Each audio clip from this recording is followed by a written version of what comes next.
মুআজ্জাজ হাদিরিন, মুসল্লিয়ানে কেরাম, দিনদার মুত্তাকি পরহেজগার ভাই ও বোনেরা, আমরা একটি ধারাবাহিক বিষয় ধরে রমাদানের পর থেকে ইস্তেকামাত নিয়ে আলোচনা করছিলাম। গত সপ্তাহে আমরা আমাদের সমসাময়িক প্রেক্ষাপটের কারণে, প্রচণ্ড তাপদাহের কারণে আমরা সলাতুল ইস্তিসকা এবং সেই তাপদাহ থেকে পরিত্রাণের জন্য আমাদের করণীয় কাজ নিয়ে আলোচনা করেছিলাম। আজকে আমরা আবারও আমাদের আগের সেই বিষয়ে ফিরে যাচ্ছি। আমরা আলোচনা করেছি ইস্তেকামাত কাকে বলে, ইস্তেকামাতের ফজিলত ও পুরস্কার, ইস্তেকামাত কত কঠিন বিষয়, এগুলো নিয়ে আলোচনা করেছি। আরও দুটো বিষয় আমরা আলোচনা করতে চাই এর সাথে সম্পৃক্ত করে। একটি হলো যে সকল বিষয় আমাদেরকে ইস্তেকামাতে সহযোগিতা করবে সেই বিষয়গুলো, আর যে সকল বিষয় ইস্তেকামাত থেকে, দৃঢ়তা থেকে আমাদেরকে দূরে সরিয়ে দেয় সেই বিষয়গুলো।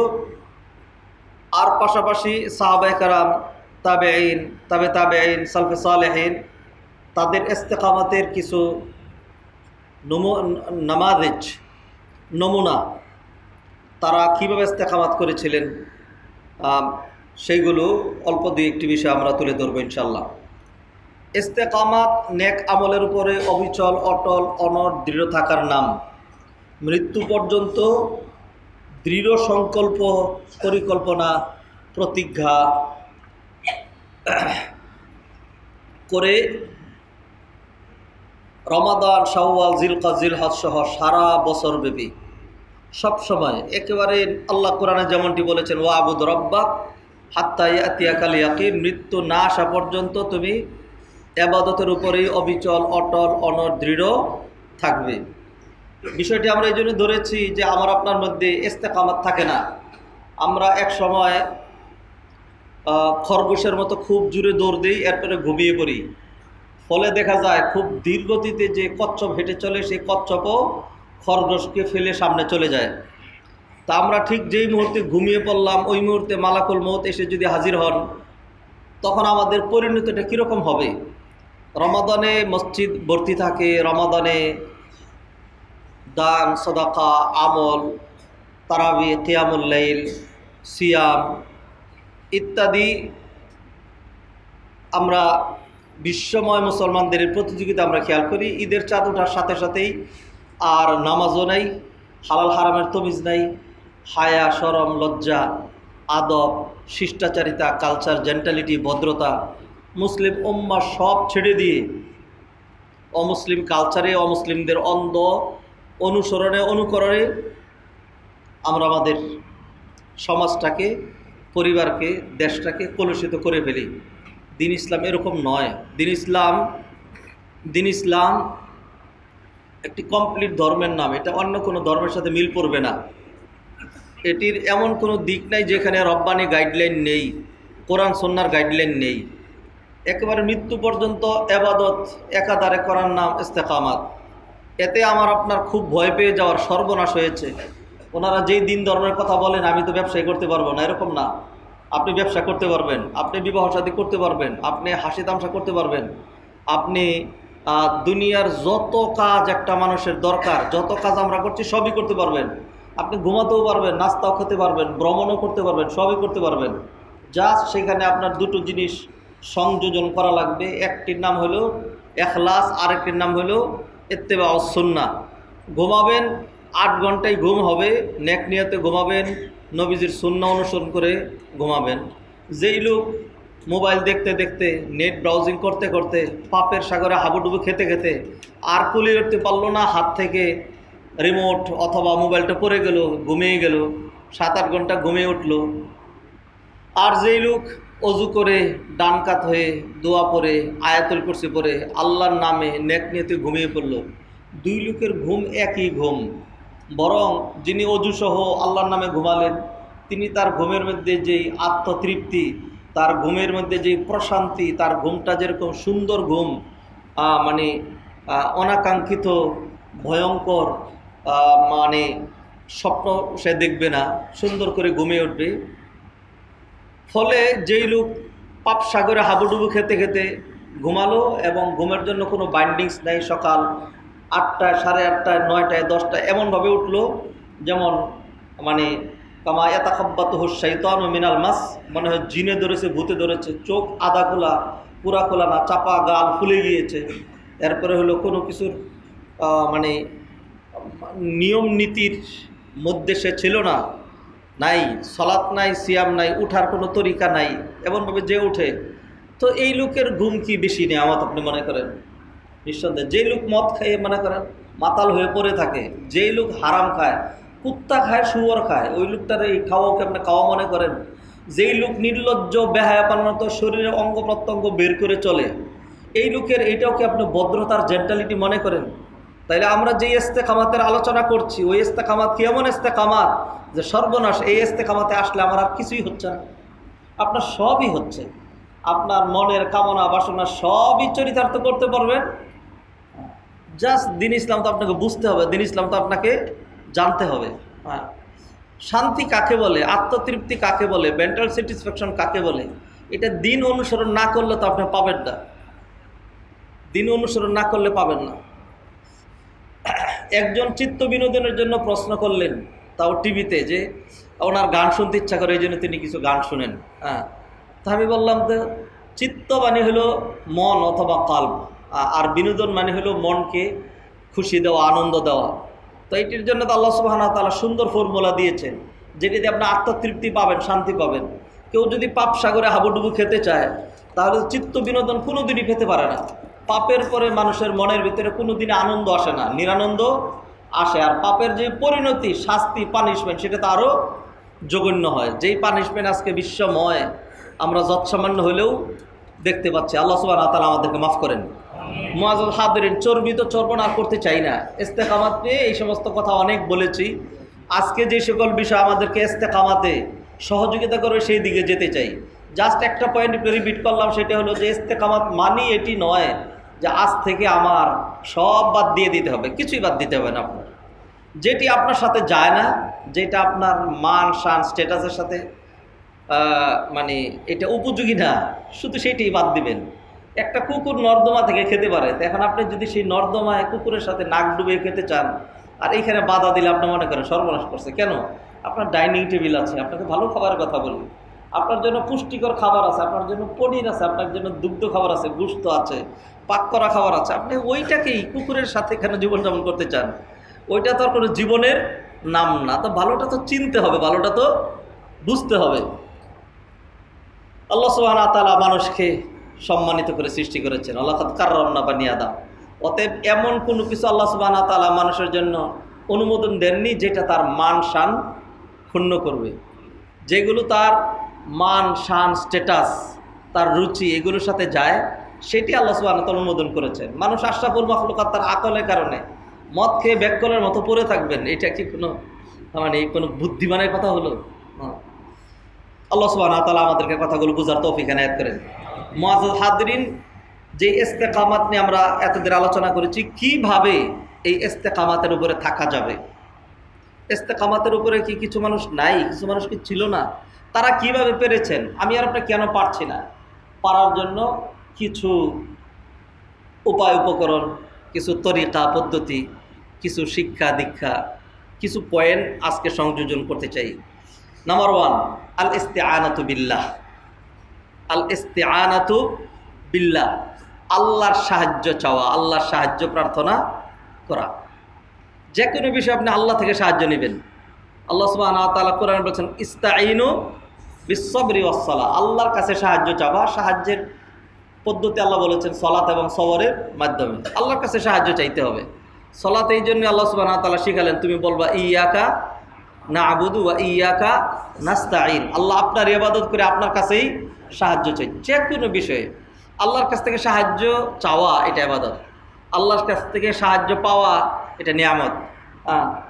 আল্লাহর কাছ থেকে সাহায্য চাওয়া এটা আপনার জন্য আনন্দ, আত্মতৃপ্তির কারণ। আল্লাহ সুবহানাহু ওয়া তাআলা হয়তো খুশি হন। আল্লাহর কাছে আপনি চাইলে খুশি, না চাইলে আল্লাহ নাখুশ। এছাড়া দুনিয়ার যে কোনো দরবারে বারবার চাবেন, চাইলেই মন খারাপ। দুনিয়ার মানুষ দিলে খুশি, আর তার কাছে চাইলে, যে কেউ হোক, তার কাছে চাইলে সে মন খারাপ করে। তো মুআজ্জাজ হাদিরিন, সর্বপ্রথম যেই বিষয় আমাদেরকে ইস্তেকামাতে সহযোগিতা করবে সেটা হলো আল্লাহর কাছে ইস্তেকামাত চাইতে হবে। আল্লাহ তুমি আমাকে দিনের উপরে অবিচল, অটল, অনড়, দৃঢ় রাখো। আল্লাহর কাছ থেকে সহযোগিতা নিতে হবে। 2 নম্বর, ইস্তেকামাতের জন্য একটা পরিবেশ লাগে। রমাদানে মানুষ কেন ইবাদত বেশি করে? রমাদানে আল্লাহ একটা পরিবেশ, এক্সট্রা একটা পরিবেশ তৈরি করে দেন। জান্নাতের দ্বার খোলা, জাহান্নামের দ্বার বন্ধ, বড় বড় শয়তানগুলো শৃঙ্খলাবদ্ধ, নেক আমলের প্রতিদান 700 গুণ থেকে 1000 গুণ, লক্ষ কোটি গুণ আল্লাহ সুবহানাহু ওয়া তাআলা বাড়িয়ে দেন। সবাই ইবাদত করে, আমি ইবাদত করি। এই দেখেন পরিবেশ, এই পরিবেশে আমাকে কি সহযোগিতা করছে। এই দেখেন এইখানে এতগুলো মানুষ, শত শত মানুষ, একটা মানুষের হাতে আপনি সিগারেট দেখতে পাচ্ছেন না, কাউকে ঝগড়া করতে দেখতে পাচ্ছেন না, কাউকে মারামারিতে আপনি পাচ্ছেন না, কাউকে আপনি বিবস্ত্র অবস্থায় পাচ্ছেন না, কাউকে আপনি মদ্য পাচ্ছেন না। কারণ এইটা একটা পরিবেশ, এটা একটা পরিবেশ। তো সেই জন্য আপনাকে ইস্তেকামাতে থাকতে হলে যেটি লাগবে সেটি হলো সোহবাতুস সালেহিন। সোহবাতুস সালেহিন, সালেহিন, নেককার, মুত্তাকি, পরহেজগার, ভালো মানুষ, তাদের সংস্রবে আপনাকে থাকতে হবে। ভালো মানুষের কাছে যাবেন, ভালো কথা শুনবেন। ফুলের কাছে যাবেন, আতরের কাছে যাবেন, সুঘ্রাণ পাবেন। আর খারাপ কিছুর কাছে যাবেন, তাহলে আপনি খারাপ কিছু পাবেন। সোহবাতুস সালেহিন, নেককারদের সংস্রবের উদাহরণ নবীজি সাল্লাল্লাহু আলাইহি ওয়াসাল্লাম হাদিসের মধ্যে দিয়েছেন। তিনি বলেছেন যে এটা হলো একজন আতর বিক্রেতা অথবা একজন ভট্টা চালায় যে, এর উদাহরণের মতো। যে কেউ যদি আতর বিক্রেতার কাছে যায় তাহলে 3 ফায়দার 3টা লাভের যে কোনো একটা তার হবে। হয়তো সে নিজে কিছু কিনে নিল, তাহলে পার্মানেন্টলি সুঘ্রাণ তার ঘরে থাকলো। আর যদি এটি না পারে তাহলে সে যতক্ষণ এখানে দাঁড়িয়ে থাকলো ততক্ষণ সে আতরের ঘ্রাণ পেল। আর এই দুইটাও যদি না হয়, এমনিই দেখবেন আতরওয়ালার কাছে গেলে, কোনো কিছু কিনা ছাড়াই এমনি দেখবেন আতরওয়ালা এইখান থেকে একটু, এইখান থেকে একটু, যেটা দেখেন এটা দেখেন একটু লাগিয়ে দিচ্ছে। তাহলে একবার এইখানে, একবার বাম হাতে, একবার ওইখানে লাগাই আপনার সুঘ্রাণ পাইলেন। তাইলে এই 3টার কোনটা খারাপ? একটাও খারাপ না, সবকটাই ভালো। আর যে নাকি কামার, ভট্টা চালায়, ওর কাছে গিয়ে দাঁড়াবেন, দেখবেন দুর্গন্ধ আসতেছে, অথবা আগুনের স্লুঙ্গি এসে আপনার কাপড় জ্বালিয়ে দিবে। এইভাবে ওইখান থেকে আপনি, অথবা আপনি সেখানে দুর্গন্ধ পেতে থাকবেন। খারাপ আর খারাপই।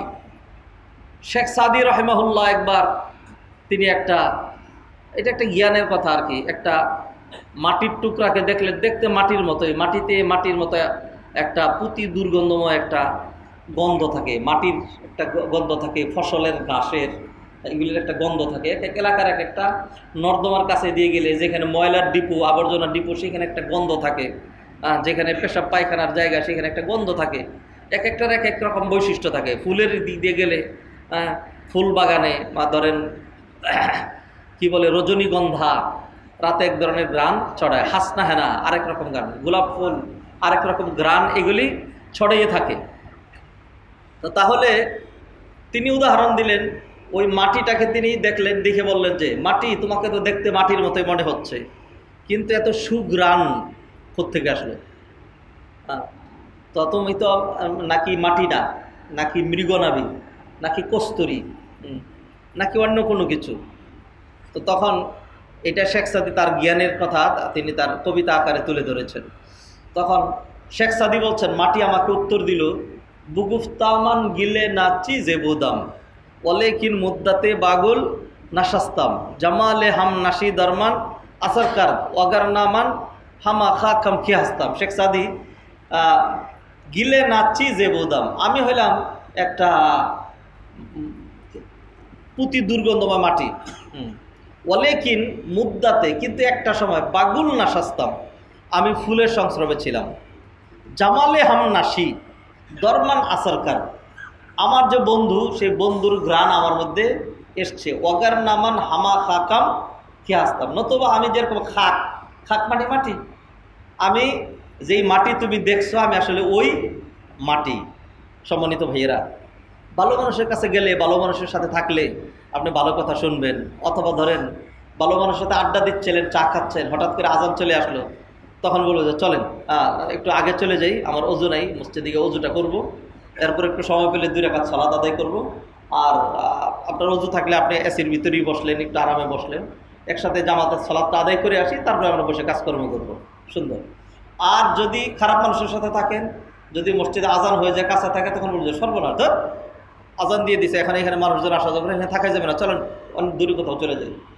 মসজিদ থেকে সে আরও দূরে নিয়ে যাবে, খারাপ জায়গায় নিয়ে যাবে, খারাপ কথা শোনাবে। আমাদের সমাজে দেখি অনেক মানে জেন্টাল বন্ধুরা, ইয়াং কিশোর যুবকরা, মানে একসাথে বন্ধু বান্ধব ওই সারাক্ষণে ঘুরতে থাকে, যাদের ইমাম সাহেবের নাম হলো ইবলিস।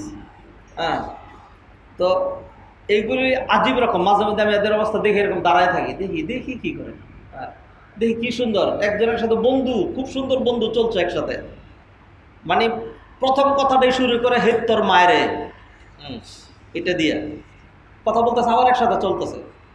কিভাবে একটা মানুষের পক্ষে এটা মেনে নেওয়া, শুই না চুপ থাকা, আবার তার সাথে আরেক কদম দেওয়া সম্ভব? যদি মানুষের বাচ্চা হয়ে থাকে তাহলে সম্ভব না। এরপর তার সাথেই চলতেছে। কারণ হইল ওয়াহালি তুয়ুরুল্লাহ আলা আশকালিহা তাকাউ, যে যেরকম তার ওরকম।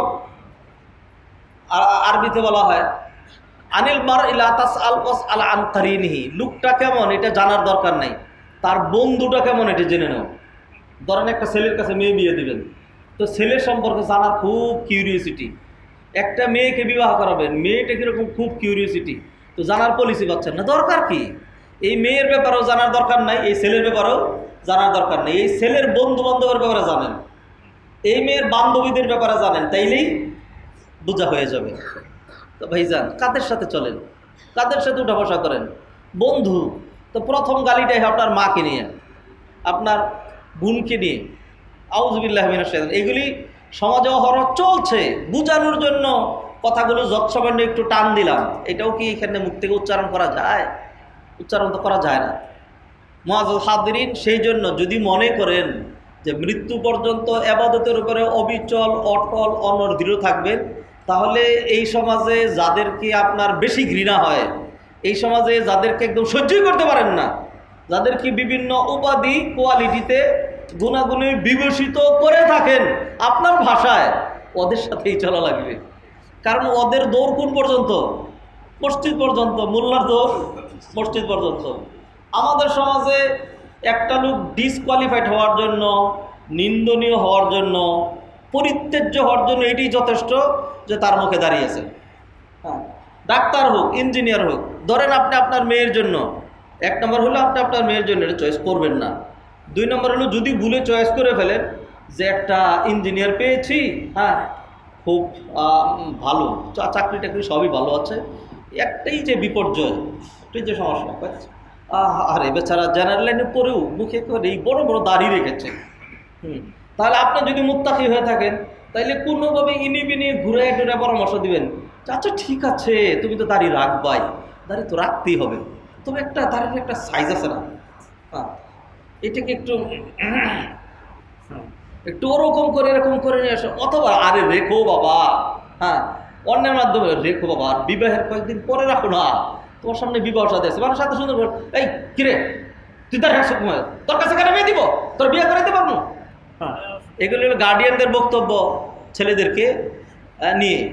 ইন্না লিল্লাহি ওয়া ইন্না ইলাইহি রাজিউন। ভাইয়েরা যাই হোক, আবারও বলি এটা একদম বাস্তব সত্য, এই সত্য রিফিউজ করতে চাই না, মেনেই নিতে চাই। আমাদের সমাজের সবচেয়ে নিন্দিত ব্যক্তি হলো দিনদাররা। এটা দিস ইজ আওয়ার সোসাইটি, এবং পার্টিকুলারলি আলেম ওলামারা, মাদ্রাসার ছাত্ররা, কোরআনের হাফেজরা, মসজিদের ইমামরা, এরা হলো নিগৃহীত, এরা হলো নিন্দিত, এরা হলো অপমানিত। ডিসকোয়ালিফাইড হওয়ার জন্য এই লাইনটাই যথেষ্ট। মুআজ্জাল হাদিরিন, আপনি ইস্তেকামাতে থাকতে চান, আর ইস্তেকামাতের জন্য আপনি যদি উত্তরা ক্লাবে চলে যান, ইস্তেকামাতের জন্য যদি নাউজুবিল্লাহি মিন যালিক আরও একটা কালো ক্লাব আছে, পিছনে চতুর্দিকে কালো রঙের, মানে এর ভিতরে ঢুকলে যে ঢুকবে তার কলপ সহ কালো হয়ে যাবে, ওইটা নাম হলো বুট ক্লাব। ওটার কালার দেখেন মেরে দিয়ে, পুরোটাই কালো কালারের। তো এই সমস্ত ক্লাবে যাবেন, আবার ইস্তেকামাতও চিন্তা করবেন, এটা হবে না। আপনাকে যদি ইস্তেকামাতে থাকতে হয়, তাহলে আপনাকে মসজিদ, মাদ্রাসা, আলেম ওলামা, দিনদার, মুত্তাকি, পরহেজগার, হাজিগাজি, মুসল্লি, এদের সাথেই যদি থাকেন, তাহলে দেখবেন সৎসঙ্গে অসৎ সঙ্গে সর্বনাশ। তাহলে আপনি ইস্তেকামাতের উপরে থাকতে পারবেন, জীবনটা ভালো কাটবে। আর জীবন ভালো কাটলে মৃত্যুটা ভালো হবে। আর মৃত্যুটা যদি ভালো হয়, কবরটা জান্নাতের টুকরা হবে। আর কবর যদি জান্নাতের টুকরা হয়, কিয়ামতের দিনে আরশের নিচে ছায়া পেয়ে যাবেন। আর জান্নাতুল ফেরদাউসে আপনার ঠিকানা হবে ইনশাআল্লাহ। মুআজ্জাজ হাদিরিন, অতএব ইস্তেকামাতের সহযোগী যে বিষয়গুলো, আমি সেই পয়েন্টগুলো ধরে আলোচনা করছিলাম। দুটো পয়েন্ট আলোচনা করেছি। এক নম্বর হলো আল্লাহর কাছে সাহায্য চাওয়ার কোনো বিকল্প নেই। 2 নম্বর বলেছি নেককারদের সাথে, ভালোদের সাথে আপনি উঠা বসা করবেন। আল্লাহ আমাদেরকে তৌফিক এনায়েত করেন। নাম্বার 3, মুহাসাবাতুন নফস ওয়া ওয়াজনুল আমাল। মুহাসাবাতুন নফস, নফস মানে নফসের বিভিন্ন রকম অর্থ আছে। ধরেন নফস মানে সত্তা, নফস মানে মন, নফস মানে নফস। নিজের নফসের, নিজের সত্তা, নিজের পশুত্ব, নিজের পাশবিকতা, নিজের এইগুলোকে কি করা? মুহাসাবা। মুহাসাবা মানে শাসন করা, হিসাব নিকাশ নেওয়া, ক্যালকুলেট করা, নিয়ন্ত্রণ করা, কন্ট্রোল করা, বারবার প্রশ্ন করা। এই মন, ওই যে বাংলা বলে পাগল মন, মন রে, মন কেন এত কথা বলে? ওই যে পাগল মন, যে ছাগল, পাগল মন, একটা আমার মন হলো পাগল আর আমি হইলাম ইন্না লিল্লাহি ওয়া ইন্না ইলাইহি রাজিউন। এই পাগল মন রে, এই মন এরকমই একটা মন। সকালবেলার ইমানদার মন, বিকালবেলা বেঈমান। বিকালবেলার ভালো মন, সকালবেলা খারাপ। এটা খুব পরিবর্তনশীল। সুম্মিয়াল কলবু কলবান লিআন্নাহু ইয়াতাকাল্লাবু সারিআন। কলবকে এই জন্য কলব বলা হয় যেহেতু এটা দ্রুত পরিবর্তনশীল। আমার আপনার নিয়ন্ত্রণে না, কলব absolutely by the control of almighty Allah সুবহানাহু ওয়া তাআলা। এই জন্য নবীজি হাদিসের মধ্যে বলতেন, কি বলতেন? কুলুবুল ইনসান বাইনা ইসবাইর রহমান ইউকাল্লিবুহা কাইফা ইয়াশা। বান্দার কলব, আল্লাহ বান্দার কলবগুলো, এগুলো আল্লাহর 2 আঙ্গুলের মাঝে। ইউকাল্লিবুহা কাইফা ইয়াশা, যেমনে খুশি আল্লাহ সুবহানাহু ওয়া তাআলা এইটাকে পরিবর্তন করে দেন। তাহলে মনকে মনের মতো ছেড়ে দেওয়া যাবে না, মনটাকে শাসন করা লাগবে। মনের হিসাব নিকাশ নিতে হবে, মনকে বলতে হবে, জিজ্ঞাসা করতে হবে আজকের সারাদিনে 24 ঘন্টায় কি কি ভালো কাজ করেছিস। রমাদান চলে গেল, রমাদান চলে গেল। শাওয়াল মাসের অত্যন্ত ফজিলতপূর্ণ একটা আমল ছিল 6টা রোজা রাখা। সবাই রাখতে পারলো, তুই কেন রাখতে পারলি না? সবাই খালি তরি পেট আছে আর অন্য মানুষের পেট নাই। নিজের নফসকে এইভাবে বুঝানো। 6টা রোজা রাখতে কি হয়? কিছুই হয় না।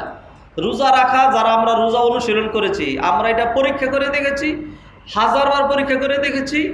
রোজা রাখার দিন আর রোজা ছাড়া দিন, রোজার দিন অনেক ভালো যায়। না খাইলে অনেক ভালো থাকে, না খাইলে মানুষ সুস্থ থাকে, না খাইলে মানুষ আরামে থাকে, খাইলেই মানুষ ব্যারামের মধ্যে পড়ে। নফসকে এইভাবে শাসাইতে হবে যে আজকে কেন খারাপ কাজ হলো, কেন অমুকের সাথে ঝগড়া হলো। শেষমেশ মনকে বুঝাইয়া, মন তো বলছে কি, ওর সাথে আর আমি জীবনেও কথা বলবো না। আমি খুব শক্ত প্রকৃতির মানুষ, আমাকে তুই চিনস না। এগুলি হলো আমাদের পরিভাষা সমাজের। আমাদের এগুলি মানে we feel our proud to say আমি এরকম। এইটা হলো না, মনটাকে বলতে হবে যে আমি কিছুই না। সেই জন্য যার সাথে ঝগড়া হইতেই পারে, মানুষ ভুল হয়েই যেতে পারে। সেই জন্য তার কাছে বলা এক্সট্রিমলি সরি, একদম হাতে ধরে ক্ষমা চাই, প্লিজ আমি আমার ভুল বুঝতে পেরেছি, আপনি ঠিক ছিলেন, আপনার সবটুকুনি ঠিক, আমার সবটুকুনি ভুল, তবু ক্ষমা চাই, আমাকে ক্ষমা করতে হবে, আমি আপনার সাথে সম্পর্ক উত্তীর্ণ করতে চাই। করে না মানুষ। ঈদের দিন চলে গিয়েছে, বোনের সাথে যোগাযোগ হয় নাই, বোনের বাড়িতে যাওয়া হয় নাই। ঈদের দিন চলে গিয়েছে, ভাইয়ের সাথে ঝগড়া, তাদের সাথে কথাবার্তা বলা হয় নাই। আহারে কি রোজার শিক্ষাটা আপনি পেয়েছেন। মুআজ্জাজ হাদিরিন, সেই জন্য নফসের হিসাব নিকাশ নেওয়া, এটা যদি না আনেন, নফসকে যদি নফসের মতো ছেড়ে দেন, তাহলে নফস এমনই জিনিস। কেমন জিনিস? ইউসুফ আলাইহিস সালামের ভাষায় শুনেন। ইউসুফ আলাইহিস সালাম বলছেন, ওমা উবাররিউ নাফসি ইন্নান নাফসা লাআম্মারাতুম বিসসুই ইল্লা মা রাহিমা রাব্বি। ইউসুফ আলাইহিস সালাম বলছেন, আমি আমার নফসের সাফাই গাই না। ইউসুফ আলাইহিস সালাম, যার চরিত্র কত সুন্দর ছিল, আল্লাহ সুবহানাহু ওয়া তাআলা তার ঘটনাটাকে কোরআনে আহসানাল কাসাস বলেছেন, সর্বোত্তম ঘটনা বলেছেন। আর ইউসুফ আলাইহিস সালামের চরিত্র মানে একটা মডেল ছিল। এই জন্য বাবা মায়েরা শখ করে ছেলে মেয়েদের নাম রাখেন ইউসুফ। এরকম অনেকেই নাম রেখে বলছেন এই কারণে নামটা রেখেছি যাতে আল্লাহ তাকে ইউসুফ আলাইহিস সালামের মতো হেফাজত করেন। হ্যাঁ, আল্লাহ তো জোর করে হেফাজত করেন না। ইউসুফ আলাইহিস সালাম got a golden chance, golden chance পেয়েছিলেন। সমস্ত দরজা বন্ধ, হ্যাঁ, সুন্দরী নারী, আমার মনেও চাহিদা আছে, তার মনেও চাহিদা আছে, কেউ দেখবে না, সকল দরজা বন্ধ, মান মর্যাদা, ভালো ভালো খাবার পাবো, সব পাবো। হ্যাঁ, তো তিনি কি করেছিলেন? এই চান্স গ্রহণ করেছিলেন? তা গ্রহণ করেন নাই। তিনি বুঝেছিলেন I have to try my best, I have to try my best. সেই জন্য তিনি দরজার দিকে দৌড় দিলেন। বাকি কাজটুকুন আল্লাহ সুবহানাহু ওয়া তাআলা করে দিয়েছেন। নফসকে ছেড়ে দিবেন, নফসের হিসাব নিকাশ নেবেন না, নফসকে শ্বাস হবেন না। তাহলে ইউসুফ আলাইহিস সালাম এত বড় জালিল কদর ব্যক্তিত্ব, নবী হয়ে তিনি বলছেন ইন্না নাফসা লাআম্মারাতুম বিসসু, নফস মানুষকে সবসময় খারাপের নির্দেশটাই বেশি দেয়। নফস এটা কমই বলবে যে মসজিদে যাও, নফস এটা কমই বলবে যে দান করো, নফস এটা কমই বলবে ফাস্টিং করো, নফস এগুলি বলবে না। নফস বলবে এইটা ওইটা, যেটা আপনাকে জাহান্নামের দিকে নিতে পারবে, এই কথাগুলো বলবে। তাই সেই জন্য এই নফস নিয়ে আবার আমাদের থাকা লাগে। নফসটাকে কি করবেন? বের করে কোথায় পাঠাবেন? বের তো করতে পারবেন না। এটা নিয়ে আমাদেরকে থাকতে হচ্ছে। সেই জন্য ঘষে মেজে ধুয়ে, হ্যাঁ, ওয়াশ করে নসিহত করে বুঝাইয়া, কখনো তিরস্কার করে, কখনো বলে যে নফস খুব ভালো কাজ করেছো, আজকে 5 ওয়াক্ত সালাত জামাত হয়েছে, আলহামদুলিল্লাহ। হ্যাঁ, নফসকে বলতে হবে নফস তুমি আমাকে শেষ করে দিয়েছো, তুমি নিজেও শেষ, আমিও শেষ, আজকে আমার 1 ওয়াক্ত সালাত কাজা হয়ে গিয়েছে, ইন্না লিল্লাহি ওয়া ইন্না ইলাইহি রাজিউন। এইভাবে নফসের হিসাব নিকাশ নিতে হবে যদি আপনি ইস্তেকামাতের উপরে, নেক আমলের উপরে অবিচল, অটল, অনড়, দৃঢ় থাকতে চান। পয়েন্ট বলছি মাত্র 3টা, পয়েন্ট বলছি মাত্র 3টা। একটা হলো আল্লাহর কাছেই সাহায্য নিতে হবে। 2 নম্বর হলো নেককারদের সাথে, আলেম ওলামা, দিনদার, মুত্তাকি, পরহেজগার, ভালো মানুষ, এদের সাথে থাকতে হবে, খারাপদের থেকে দূরে থাকতে হবে। 4 নম্বর মনে রাখতে হবে নাহনু উম্মাতু ওয়াসাত উমুরুনা বাইনাল ইফরাত ওয়াত তাফরিদ, আমরা মধ্যমপন্থী জাতি, আমাদের বিষয়গুলোর মধ্যে বাড়াবাড়িও নাই, ছাড়াছাড়িও নাই। 1 মাস অনেক বেশি ইবাদত করব, বাকি 11 মাস কচ্ছপের মতো, না কি বলে, খরগোশের মতো ঘুমিয়ে থাকবো, এইটা আমাদের কাজ না। আপনি কন্টিনিউ অল্প অল্প অল্প অল্প করতে থাকবেন। কতরুন আলা কতরিন ইযা ইত্তাফাকাত নাহরুন ওয়া নাহরুন আলা নাহরিন ইযা ইজতামাআত বাহরুন, একটা একটা ফুটা করেই একটা নহর মানে নদী হয়ে যাবে, একটা দুইটা নদী করে একটা বিশাল সাগর হয়ে যাবে। তো এইভাবেই নবীজির হাদিস হলো কি, ইন্না আহাব্বাল আমালি ইলাল্লাহি আদওয়ামুহা ওয়া ইন কাল্লা, আল্লাহর কাছে ওই আমলটা সবচেয়ে বেশি প্রিয় যেটা অল্প হলেও কন্টিনিউ করে চলতে থাকে। আল্লাহ আমাদেরকে বোঝার তৌফিক এনায়েত করেন। অতএব আমরা মধ্যমপন্থী উম্মত, আমাদের বিষয়গুলো এরকম, তার মধ্যে একটা ভারসাম্যতা, হ্যাঁ, কি হইতে হবে, মুআতাদিল, ইতিদাল থাকতে হবে, তাওয়াজুন থাকতে হবে। এরকম না যে একবারে ডাইন দিকে চলে গেলাম, আবার একবারে বাম দিকে চলে গেলাম, 2 প্রান্তেরা মাঝামাঝি, মাঝামাঝি থাকতে হবে। 5 নম্বর মনে রাখতে হবে হায়াতুনা ওয়া মাউতুনা লিল ইবতিলা ওয়াল আমালি ওয়াল ইবাদা, আমাদের জীবনটা আল্লাহ সুবহানাহু ওয়া তাআলা জীবনটাই দিয়েছেন পরীক্ষা করার জন্য, ইবাদত করার জন্য। ওমা খালাকতুল জিন্না ওয়াল ইনসা ইল্লা লিয়াবুদুন, জীবনের টার্গেট আল্লাহ সুবহানাহু ওয়া তাআলা, যিনি জীবন দিয়েছেন তিনিই তো এটা বলে দিবেন জীবনটা কিসের জন্য। রিজিক দিলেন আল্লাহ, হ্যাঁ, বানাইলেন আমাকে কে? আল্লাহ। কত মানুষ আছে এটা আমরা খোঁজখবর রাখি না, ভাবি না। আল্লাহ সুবহানাহু ওয়া তাআলা যাদেরকে সন্তান দেন নাই, পয়সা আছে, অনেক কিছু আছে, বানাইতে পারছেন? এটা কি তার হাতে?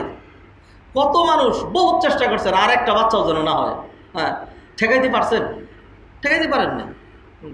তাহলে আল্লাহ সুবহানাহু ওয়া তাআলা আমাকে বানালেন, কি দিয়ে বানালেন? শুক্রাণু আর ডিম্বাণু, যেটা ভিজিবল না, দেখার মতোই না, সেইখান থেকে এটা দিয়ে আল্লাহ সুবহানাহু ওয়া তাআলা কি সুন্দর চেহারা, কি সুন্দর দৈর্ঘ্য, কি সুন্দর কালার, সব কিছু দিয়ে আল্লাহ সুবহানাহু ওয়া তাআলা বানাইলেন। আমার তো কিছু কৃতিত্ব নাই, বাবা মায়ের কোনো কৃতিত্ব নাই। ইয়া আইয়ুহাল ইনসানু মা গাররাকা বিরাব্বিকাল কারীম আল্লাযী খালাকাকা ফাসাওয়াকা ফাআদালাক ফি আইয়ি সূরাতিন মা শাআ রাক্কাবাক, হ্যাঁ, হুয়াল্লাযী ইউসাউবিরুকুম ফিল আরহামি কাইফা ইয়াশা ইয়াখলুকুকুম ফি বুতুনি উম্মাহাতিকুম খালকাম মিন বাদি খালকিন ফি যুলুমাতিন সালাস। 3টা সূরা থেকে 3 রকম আয়াত নিয়ে আসলাম, একটাই সাব্যস্ত। আল্লাহ বলছেন মায়ের পেটের ভিতরে অন্ধকারের পর অন্ধকার, সেইখানে আল্লাহ সুবহানাহু ওয়া তাআলা যেমন আকৃতি তিনি চেয়েছেন সেই আকৃতি দিয়ে বানিয়েছেন। অতএব যেই চেহারা নিয়ে আমি গৌরব করি, এই চেহারা কার? আল্লাহর দেওয়া।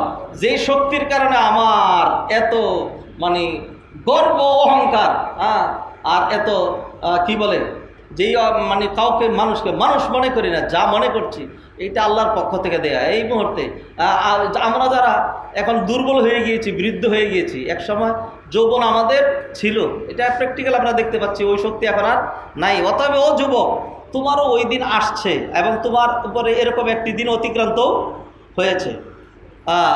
আল্লাহুল্লাযী খালাকাকুম মিন দুআফিন সুম্মা জাআলা মিন বাদি দুআফিন কুওয়াতান সুম্মা জাআলা মিন বাদি কুওয়াতিন দুআফান ওয়া শাইবা। আল্লাহ দুর্বলতা থেকে সৃষ্টি করেছেন, এরপর একটু শক্তি দিয়েছেন, আবার দুর্বলতার দিকে আল্লাহ সুবহানাহু ওয়া তাআলা ফিরিয়ে দিয়েছেন। এইভাবে যদি কোনো মানুষ ভাবতে থাকে আর সে যদি বুঝতে থাকে, তাহলে সে দেখবে যে কোনো কিছুই আমার না, সব কিছু আল্লাহর। যে আপেলটা খাইলাম এটা মাটির রস খেলাম, আল্লাহ মাটি দিয়ে বানাইছেন, মাটির খাবার দিলেন। যে আনার খেয়েছি এটা মাটির রস, যে খেজুর খেয়েছি মাটির রস, ধান চাল গম কেক যা কিছু মনে করেন, ইভেন দুগ্ধ সামগ্রী যেটা তো মাটিই খেলেন। মাটি দিয়ে আল্লাহ সুবহানাহু ওয়া তাআলা রিজিকটা দিয়েছেন। গরু ঘাস খেয়েছে, আর ঘাসটা কোত্থেকে হয়েছে? মাটি থেকে হয়েছে। ততএব কেউ যদি এইভাবে ভাবে, এইভাবে যদি ক্যালকুলেশন করে যে সবই তো আল্লাহই দিলেন, আমার জীবনও আল্লাহ দিলেন, শক্তি আল্লাহ দিলেন, চেহারা আল্লাহ দিলেন, সম্পদ আল্লাহ দিলেন, রিজিক আল্লাহ দিলেন, সব কিছু দিলেন, অতএব তিনি যেটা চাইবেন সেইটার বাইরে তো আমার চলা যেতে পারে না। নিয়ন্ত্রণ, absolute control by his hand, আল্লাহর হাতে। চাইলেই আপনি একেবারে নিজের চেহারাটাকে চেঞ্জ করে ফেলবেন, 10 হাত দৈর্ঘ্যে লম্বা হয়ে যাবেন, আকাশে খালি উঠতে থাকবেন, আর সম্পদের পাহাড় ঘুরে ফেলবেন। বিষয় এরকম না, মানুষ বহু চেষ্টা করেছে, মানুষ পারে নাই। তাহলে সব যেহেতু আল্লাহর হাতেই, অতএব তিনি তো এই জীবনটার জন্য কিছু গাইডলাইন, কিছু দিক নির্দেশনা দিয়ে দিয়েছেন। তিনি বলেছেন, বান্দারে তোমাকে সৃষ্টি করলাম, সৃষ্টি করেছি ইবাদত করার জন্য। এটি যদি মনে রাখতে পারি, তাইলেই দেখবেন আমার পক্ষে মৃত্যু পর্যন্ত, এবং যেই জীবনটা আমরা ইবাদত করি, এই ইবাদতের পিরিয়ডটা খুবই খুবই স্বল্প, খুবই স্বল্প। আখিরাতের তুলনায় দুনিয়ার জীবন কোনো জীবনই না, এটাকে খেলতামশা বলা হয়েছে। আল্লাহ কোরআনে বললেন, মা হাদিহিল হায়াতুদ দুনিয়া ইল্লা লাহওয়ান ওয়া লাইব। দুনিয়ার জীবন খেলতামশার মতো। ওয়া ইন্নাদ দারাল আখিরাতা লাহিয়াল হায়াওয়ান। আখিরাতের জীবন যেটা, সেটাই প্রকৃত জীবন। তো এইভাবে যদি একজন মানুষ বুঝতে থাকে, ক্যালকুলেশন করতে থাকে যে আমার যে জীবন, এই জীবনটা ইবাদত করার জন্যই, তাহলে তিনি ইবাদত করবেন। ঈদের দিন আল্লাহ সুবহানাহু ওয়া তাআলা ইবাদত দিয়ে দিয়েছেন, এই জন্য আমরা ঈদের নামাজ পড়ি। এরপরে যদি আরও প্রকৃত ক্যালকুলেশন যদি করি, আল্লাহ আমাদেরকে যে ইবাদত দিয়েছেন, এমন কি ইবাদতটা তিনি আমাদেরকে দিলেন যেটার কারণে আমাদের অবস্থা খুব নাবিশ্বাস হয়ে যাচ্ছে, খুবই খারাপ হয়ে যাচ্ছে, এমন কোন ইবাদতটা দিয়েছেন আল্লাহ আপনি খুঁজে বের করেন। আল্লাহ সুবহানাহু ওয়া তাআলা 5 ওয়াক্ত নামাজ দিলেন। আপনি ধর্মীয় দৃষ্টিকোণ বাদ দেন, কোরআন বাদ দেন, হাদিস বাদ দেন, সায়েন্সের ব্যাখ্যায় আসেন, সায়েন্সের ব্যাখ্যায় আসেন, চিকিৎসা বিজ্ঞানের ব্যাখ্যায় আসেন। এই যে 5 ওয়াক্ত সালাত আদায় করার মধ্যে আপনার স্বাস্থ্যগত, আপনার মানসিক, আপনার ব্লাড সার্কুলেশনের, এইগুলির ক্ষেত্রে আপনার এই 5 ওয়াক্ত সালাতের ভূমিকা কী পরিমাণ, আপনার সুস্থতা কী পরিমাণ আছে, ফাস্টিং, এই যে রোজা রাখি, এর মধ্যে কী পরিমাণ কল্যাণ আছে। তা প্রতিটা ইবাদতের পিছনে বুঝি অথবা না বুঝি, রিয়েলাইজ করি অথবা নাই করি, আজ থেকে 500 বছর আগে সিয়ামের মধ্যে না খেয়ে থাকার মধ্যে এই যে আধুনিক সায়েন্স যে উপকারগুলো বের করেছে, নিশ্চয়ই এতগুলো উপকার বের হয় নাই, তার হয়তো এটা বুঝেন নাই, কিন্তু না বুঝলে এই কথা, এই উপকার আগেও ছিল। আজকে সলাতের যেই সায়েন্টিফিক এক্সপ্লেনেশন, ব্যাখ্যা বিশ্লেষণ আমরা পাচ্ছি, এটা হয়তো 1000 বছর আগের মানুষ এইভাবে পান নাই, কিন্তু তখনও সলাতের ফায়দাগুলো ঠিকই ছিল। অতএব মুআজ্জাজ হাজিরিন, সম্মানিত ভাই ও বোনেরা, ইস্তেকামাতের আলোচনা করছিলাম। অতএব যদি আমার আপনার মাথায় এটা থাকে যে আমাদের জীবন এবং মরণ, এইটার লক্ষ্য হলো আল্লাহ সুবহানাহু ওয়া তাআলা পরীক্ষা করার জন্য সৃষ্টি করেছেন, আল্লাহ সুবহানাহু ওয়া তাআলা ইবাদত করার জন্যই। তাবারাকাল্লাযী বিয়াদিহিল মুলকু ওয়া হুয়া আলা কুল্লি শাইইন কাদির আল্লাযী খালাকাল মাউতা ওয়াল হায়াতা লিয়াবলুয়াকুম আইয়ুকুম আহসানু আমালা ওয়া হুয়াল আজিজুল গফুর। এই পয়েন্টগুলো আমাদেরকে হেল্প করবে, সহযোগিতা করবে ইস্তেকামাতের উপরে দৃঢ় থাকার ক্ষেত্রে। এরপরে আরও একটি 6 নম্বর পয়েন্ট যেটি, সেটা হলো লা নাদরি নাহনু মাতা ইয়াহিনুল আজাল। আমাদের জানা নাই কখন আমার মৃত্যু চলে আসবে। অতএব রমাদান ইবাদত করে শাওয়ালে যে ছেড়ে দিলাম, এই শাওয়ালে যদি মৃত্যু চলে আসে তখন কী অবস্থা হবে? মুআজ্জাজ হাদিরিন, আল্লাহ সুবহানাহু ওয়া তাআলা থেকে বিভিন্ন রকম কদর দিয়েছেন। আপনার রমাদান একদিক দিয়ে মর্যাদা মণ্ডিত ছিল, কিন্তু রমাদান কিন্তু হজের মাস না, শাওয়াল হজের মাস। শাওয়াল, জিলকাদ, জিলহজ এই 3 মাস হলো হজের মাস। শাওয়াল আপনি যদি কোনো ব্যক্তি রমাদানে উমরা করে এরপরে আবার গিয়ে হজ করে, তাহলে তার এই হজ তামাত্তু হজ হবে না। কিন্তু কেউ যদি শাওয়ালে উমরা করে এরপর আবার হজের মাস হজ করে, তাহলে তার এটা তামাত্তু হবে। এখন তার তো মাসালা বলার না, হজ নিয়ে আমরা আলোচনা হচ্ছে ধরছি ইনশাআল্লাহ, আল্লাহ তৌফিক এনায়েত করলে। হজের ট্রেনিং সহ হজের ট্রেনিং কোর্সগুলো হবে আমাদের এখানে। সেই ক্ষেত্রে যারা যারা ইনশাআল্লাহ হজে যাচ্ছেন তারা তো আসবেনই, আর আমরা যারা হজে যাব না আমরাও আসবো, আমরাও শিখবো, আমরাও জানবো, কোরআন হাদিসে আলোচনা হবে, সেখান থেকে আমরা শিখবো ইনশাআল্লাহ। তো মুআজ্জাজ হাদিরিন, জানা নাই কখন দুনিয়া ছেড়ে চলে যেতে হবে, প্রতিদিন যাচ্ছে লোকজন। তো এই যাওয়ার পালাটা, এরপরের পালাটা কার? আমার। এরপরের পালাটা আমার। এটা যদি মনে রাখি তাহলে ইস্তেকামাতে থাকতে পারবো। 7 নম্বর, ইস্তেকামাতের জন্য দোয়া করতে হবে। ইস্তেকামাতের জন্য দোয়া করতে হবে। নবীজি সাল্লাল্লাহু আলাইহি সাল্লাম এইভাবে দোয়া করতেন।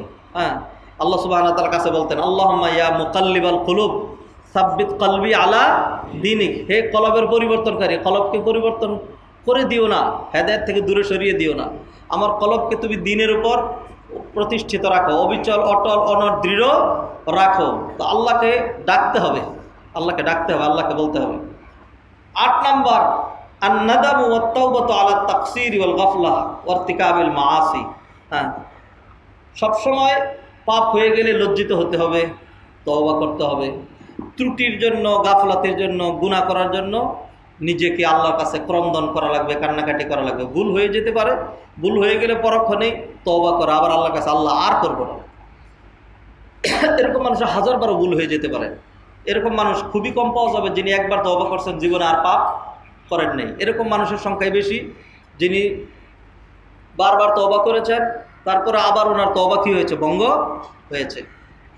আল্লামা রুবি এই জন্য তিনি একটা শেরের মধ্যে বলছেন, বাজ আ গার সদ মর্তবা তওবা শিকাস্তি বাজ আ, মানে বাজ আ মানে আবারও ফিরে আসো, আবারও ফিরে আসো। আল্লাহ ডেকে বলছেন, গার সদ মর্তবা, সদ মানে হলো 100 আর কি, ফার্সি এটা। গার সদ মর্তবা তওবা শিকাস্তি, শিকাস্তার মানে ভেঙে ফেলা, ফার্সি শব্দ এটা।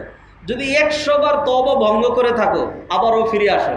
এইটা এমন এক দরবার, এই দরবার থেকে নিরাশ হওয়ার কিছুই নেই। 1000 বার তওবা ভঙ্গ করলেও আবারও আল্লাহ সুবহানাহু ওয়া তাআলা ক্ষমা করবেন। মুআজ্জাজ হাদিরিন, সম্মানিত ভাই বোনেরা যারা পড়ে এসছেন, আমরা ধারাবাহিকভাবে আলোচনা করে যাচ্ছিলাম ইস্তেকামাত নিয়ে। এরকমই আমাদের হাতে আরও অনেক বিষয় আছে যেগুলো নিয়ে আমরা ধারাবাহিক আলোচনা করব।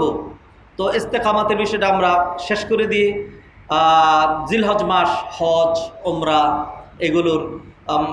এগুলো নিয়ে আমরা জুমাতেও আলোচনা করব এবং আলাদা আমাদের প্রশিক্ষণ হবে, সেদিকে চলে যাচ্ছি। তাই এখন আজকে যেই পয়েন্টগুলো আমরা আলোচনা করছিলাম সেটি হলো যেই বিষয়গুলো আমাদেরকে ইস্তেকামাতের ক্ষেত্রে দৃঢ়তার উপরে অবিচল, অটল, অনড়, দৃঢ় রাখবে, আমাদেরকে টিকিয়ে রাখবে, এরকম পয়েন্টগুলো। এরকম যদি 2, 4, 5, 7, 8, 10টা আমরা আমার নিজের জন্য অপরিহার্য করে নিতে পারি, তাহলে দেখা যাবে আমার জন্য চলাটা সহজ হয়ে গিয়েছে।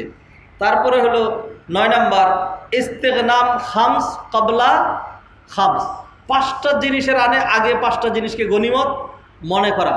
নবীজি হাদিসের মধ্যে বলছেন, ইখতারিম খামসান কাবলা খামসিন।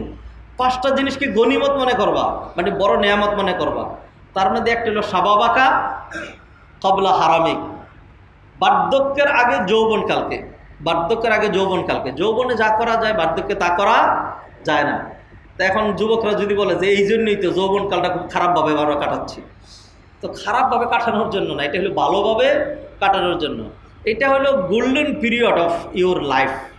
হ্যাঁ, কিয়ামতের দিন আল্লাহ সুবহানাহু ওয়া তাআলা বান্দাকে 4টা প্রশ্ন করবেন, বলবেন, my slave servant, my slave and servant, stop here, reply 4 important question.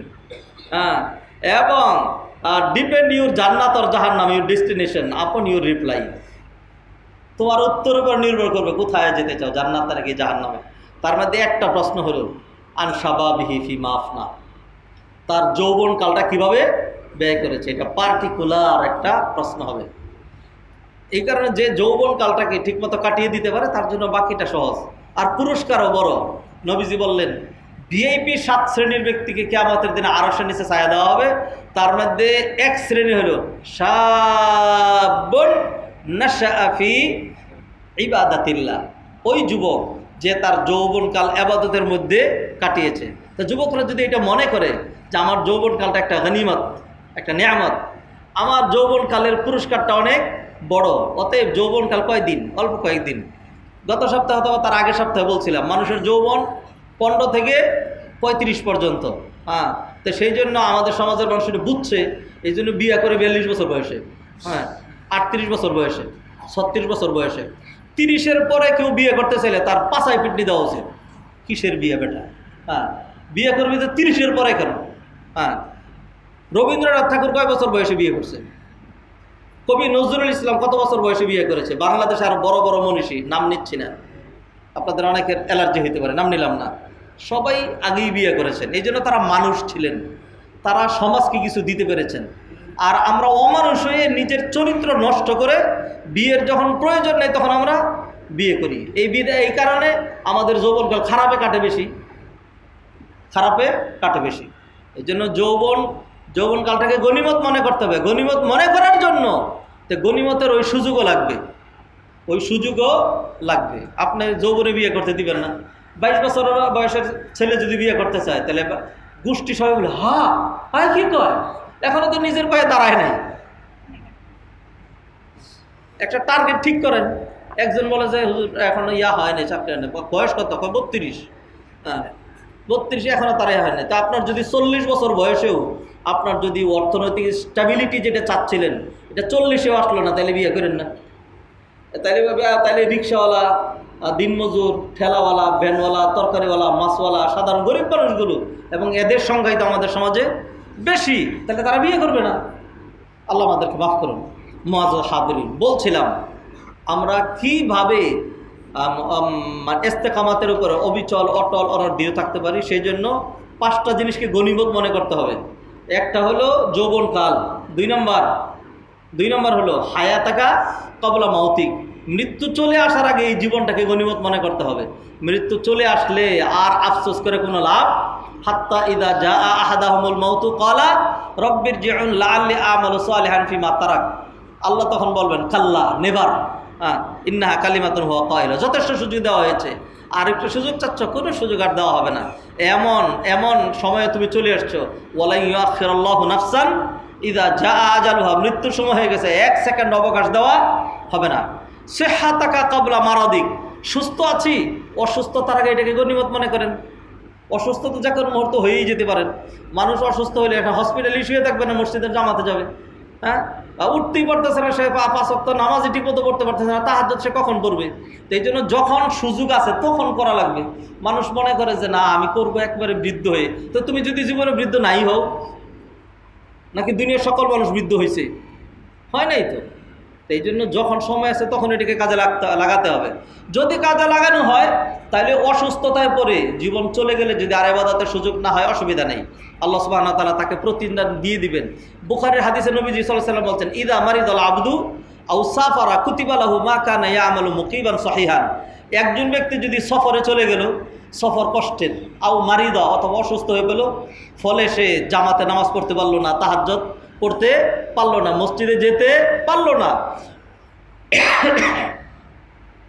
কুতিবা লাহু মা কানা ইয়ামালু মুকিমান সহিহান, সে মসজিদে না গেলেও তার আমলনামায় লেখা হবে 5 ওয়াক্ত জামাতই পড়েছে।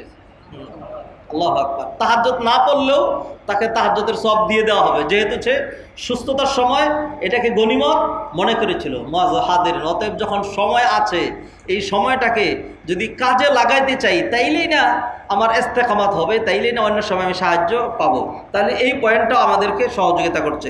10 নম্বর আল মুহাফাজাতু আলাস সালাওয়াতি বিল জামাআহ, 5 ওয়াক্ত এটলিস্ট 5 ওয়াক্ত নামাজ জামাতের সাথে করতে থাকেন, তাইলে দেখবেন অন্যান্য কাজগুলো আল্লাহ সুবহানাহু ওয়া তাআলা সহজ করে দিবেন। আল্লাহ কোরআনে বললেন ইন্নাস সালাতা তানহা আনিল ফাহশাই ওয়াল মুনকার। নাম্বার 11 আল খাউফু ওয়ার রাজা, ভয় এবং আশা। ভয় করতে থাকতে হবে আর বুক ভরা আশাও রাখতে হবে, তাইলে আমরা ইস্তেকামাত থাকতে পারবো। এবং আজকের জন্য সর্বশেষ পয়েন্ট যেটি আজকের জন্য, সেটি হলো আসবর, ধৈর্য ধারণ করতে হবে। ধৈর্য 3 প্রকার। নেক আমল সম্পাদনে ধৈর্য, কোনোতেই চোখ বলছে না আমি এখন উঠতে পারবো না, তখন ধৈর্য ধারণ করি, চোখ তুই পারবি তোর বাপেও পারবো, উঠে যেতে হবে, চোখে পানি ছিটিয়ে দিতে হবে, অজু করতে হবে, দেখবেন আস্তে করে আরাম পেয়ে যাচ্ছেন। মানুষ ঘুমাইলে শয়তান তার ইয়াকিদুশ শাইতান ইনদা রাসি সালাসা ওকাত, 3টা গিরু দেয়। হ্যাঁ, লম্বা ঘুমাইতে থাকো, হ্যাঁ আরামে ঘুমাইতে থাকো, আর যেন না উঠে। যখন ঘুম থেকে সজাগ হইয়া এই দুয়াটা পড়বেন, আলহামদুলিল্লাহিল্লাযী আহইয়ানা বা'দা মা আমাতানা ওয়া ইলাইহিন নুশুর, আলটিমেটলি শয়তানের একটা গিরু খুলে যাবে। যখন অজু করবেন তখন 2য় গিরু খুলে যাবে, যখন সালাত আদায় করবেন তখন 3য় গিরু খুলে যাবে। এখন আপনার মেজাজটা ফুরফুরা হবে, মনের ভিতরে শান্তি থাকবে, শরীরটা হালকা লাগবে। আর এই কাজ যারা করে না, এরা দেখবেন, আমি তো খুতবা দেওয়ার কারণে দেখাইতে পারলাম না, তারা দেখবেন ঘুম থেকে যখন উঠে তখন চোখ মুখ ফুলে এরকম হয়, মনে হয় যেন এত খব্বতু সেই তরমিনাল মাস, অজু করে নেই, দোয়াও করে নেই, নামাজও করে নেই, এরপরে যখন অফিস আদালতে যখন যায় এরকম মনে হয় যেন ভূত যাচ্ছে, ভূত। ইন্না লিল্লাহি ওয়া ইন্না ইলাইহি রাজিউন। মুআজ্জাজ হাদিরিন, সম্মানিত ভাই বোনেরা, সেই জন্য সবর লাগবে।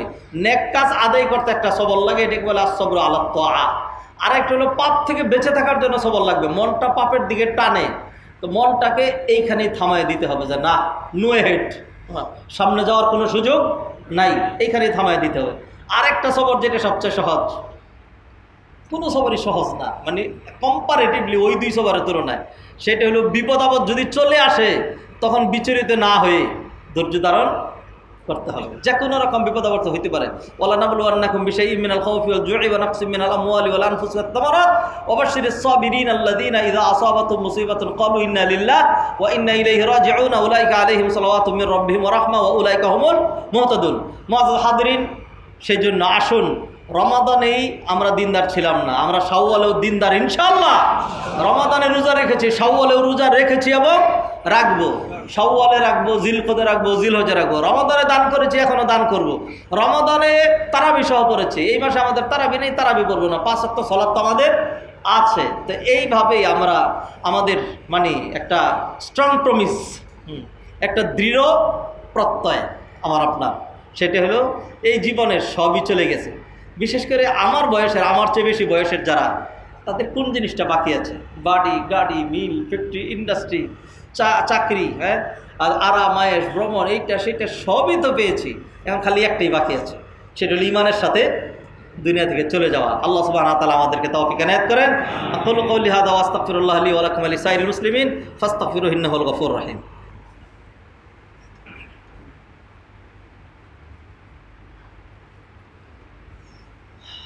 আলহামদুলিল্লাহ ওয়াহদা ওয়াসসালাতু ওয়াসসালামু আলা মান লা নাবিয়্যা বা'দা। আইয়ুহাল ইখওয়াতুল আফাদিল, ইন্নাল্লাহা সুবহানাহু ওয়া তাআলা আওজাদানা মিনাল আদম। ক্বালা তাআলা হাল আতা আলাল ইনসানি হিনুম মিনাদ দাহরি লাম ইয়াকুন শাইআন মাযকুরা। আওজাদানাল্লাহু সুবহানাহু ওয়া তাআলা ওয়া খালাকানা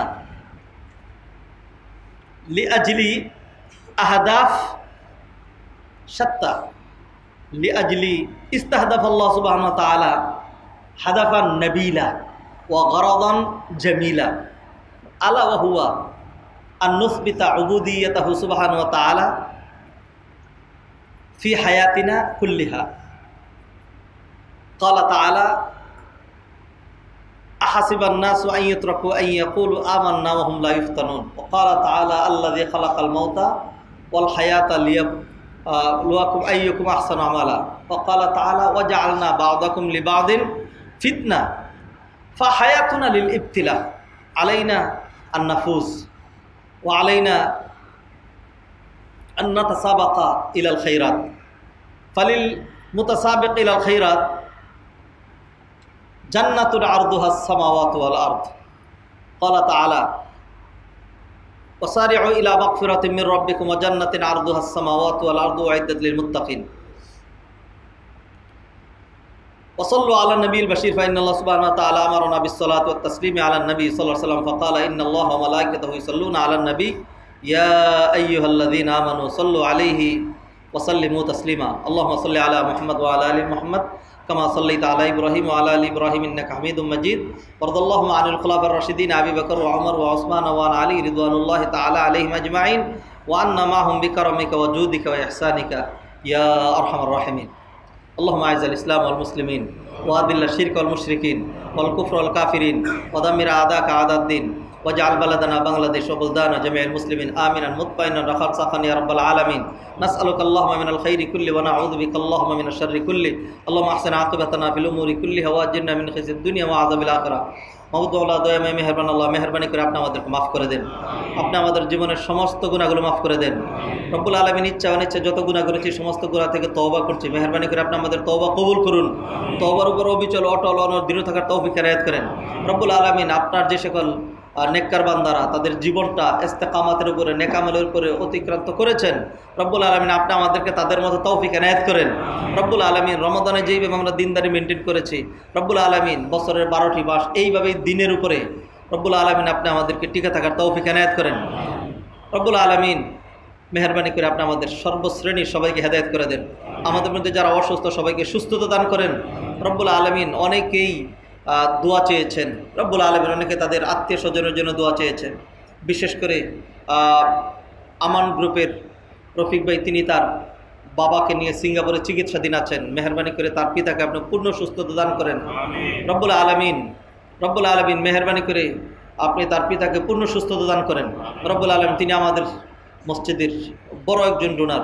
রব্বুল আলামিন তার কুরবানিগুলো, তার দানগুলো আপনি কবুল করেন। রব্বুল আলামিন এইভাবেই আরও যারা অসুস্থ রয়েছেন, সমস্যাগ্রস্ত রয়েছেন, যাদের চাকরি বাকরি নাই, রব্বুল আলামিন সবার জন্য রব্বুল আলামিন কল্যাণের ফয়সালা করেন।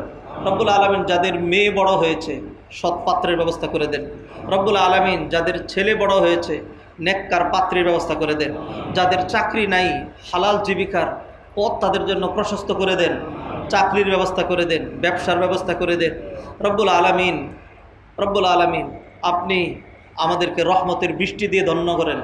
আল্লাহুম্মা আগিসনা, আল্লাহুম্মা আগিসনা, আল্লাহুম্মা আগিসনা গাইসান মুগীসান হানিআন মারিআন মারিআ, আল্লাহুম্মা আসকিনা, আল্লাহুম্মা আসকিনা। রব্বুল আলামিন আপনি আমাদের জন্য উপকারী বৃষ্টি দান করেন। রব্বুল আলামিন আপনি আমাদের দেশটাকে ঠান্ডা করে দেন। রব্বুল আলামিন আপনি আমাদের পাপের কারণে রাগ করে রব্বুল আলামিন আপনার নিয়ামত বন্ধ করে দিয়েন না। রব্বুল আলামিন আপনি আমাদেরকে হেদায়েত করুন। রব্বুল আলামিন আপনি আমাদেরকে নিয়ামত দিয়ে ধন্য করুন। রব্বুল আলামিন আরও যারা যেই নিয়তে দোয়া চেয়েছেন প্রত্যেকের মনে নেক মাকসুদ আপনি পূর্ণ করুন। যারা এই বছর হজে যাচ্ছেন রব্বুল আলামিন হজ শিখে, হজ বুঝে রব্বুল আলামিন মাকবুল হজ করার তৌফিক এনায়েত করেন। রব্বুল আলামিন আমাদের এই উত্তরা কেন্দ্রীয় মসজিদকে আপনি কবুল করেন। আপনার বান্দাদের আসার বসার আলোচনা শোনার রৌদ্রে গরমে রব্বুল আলামিন অনেক বেশি কষ্ট হয়। রব্বুল আলামিন খুব দ্রুত আপনি আমাদের এই মসজিদটাকে পূর্ণাঙ্গ একটি মসজিদ কমপ্লেক্সে রূপান্তরিত করে দেন। রব্বুল আলামিন আপনার গায়েবী খাজানা থেকে আমাদেরকে ছুটা ফেটা দিয়ে দেন। রব্বুল আলামিন আপনার গায়েবী খাজানা থেকে, গায়েবী ভান্ডার থেকে আপনি আমাদের মসজিদটা করে দেন। ربنا آتنا في الدنيا حسنة وفي الآخرة حسنة وقنا عذاب النار. ربنا تقبل منا إنك أنت السميع العليم وتب علينا إنك أنت التواب الرحيم. سبحان ربك رب العزة عما يصفون وسلام على المرسلين والحمد لله رب العالمين.